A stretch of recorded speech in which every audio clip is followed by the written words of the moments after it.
చక్కగా రాకపోతే తల్లిదండ్రులు పెద్దలు అందరు కలిసి ఇప్పుడు పని కరెక్ట్ లేదు, చదువు కరెక్ట్ లేదు, మళ్ళీ 5వ తరగతి ఇప్పుడు నన్నట్లనే మన పెద్దలందరూ కలిసి మళ్ళీ 5వ తరగతి చదువు తర్వాత చదువు మళ్ళీ 5వ తరగతి తీసుకొచ్చింది. అయినా పార్టీ కోసం మేము ఏ పని చెప్పినా చేయడానికి గ్రామ కమిటీ అధ్యక్షుడు చేయమన్నా చేస్తాను.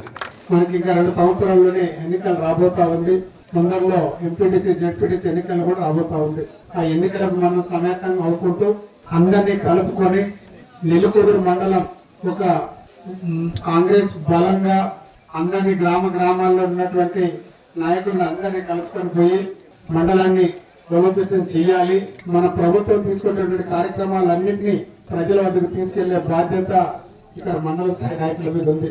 మీకు అందరికీ తెలుసు, కాంగ్రెస్ పార్టీ మన ప్రభుత్వం గౌరవ ముఖ్యమంత్రి రేవంత్ రెడ్డి గారు ఎన్నో సంక్షేమాలు అదేవిధంగా అభివృద్ధి చేస్తున్నా కూడా అది ప్రజల్లోకి వెళ్ళలేకపోతా ఉంది. అందుకే ఈ నూతన పాలక వర్గం ప్రతి ఒక్క కార్యక్రమం మన ఏఐసిసి అధ్యక్షులు మల్లికార్జున ఖర్గే గారు ఇచ్చిన పిలుపు మేరకు, అదేవిధంగా మనకి ఇక్కడ రాష్ట్రంలో పిసిసి అధ్యక్షులు మహేష్ కుమార్ గౌడ్ గారు ఏ కార్యక్రమాన్ని చేపట్టినా మనం అందరం విజయవంతం చేయాల్సిందిగా కోరుకుంటూ, ఈ రోజు మనం ఓటు ఒకవేళ మిస్ అయితే మళ్ళా మీకు 5 years దాకా ఓటు రాదు.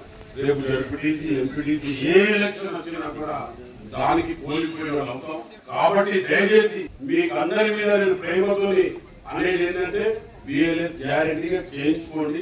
అది ఏమన్నా ఉంటే కూడా ఏమైనా తప్పు పడితే అది దగ్గర ఆఫీసులకు అందరికి చెప్పి మండల ప్రెసిడెంట్ ఎమ్మెల్యే గారికి జిల్లా ప్రెసిడెంట్ గారికి చెప్పి దానికి ఏ విధంగా సవరణ చేసి మీరు మీ అమూల్యమైన ఓట్లు తప్పకుండా రేపటి వచ్చే ఎలక్షన్ లో కానీ ఏదైనా వినియోగించుకునేందుకు మీరు ప్రయత్నం చేయండి అని చెప్పి మీకు 2 చేతులు ఎత్తి జోడిస్తున్నాను.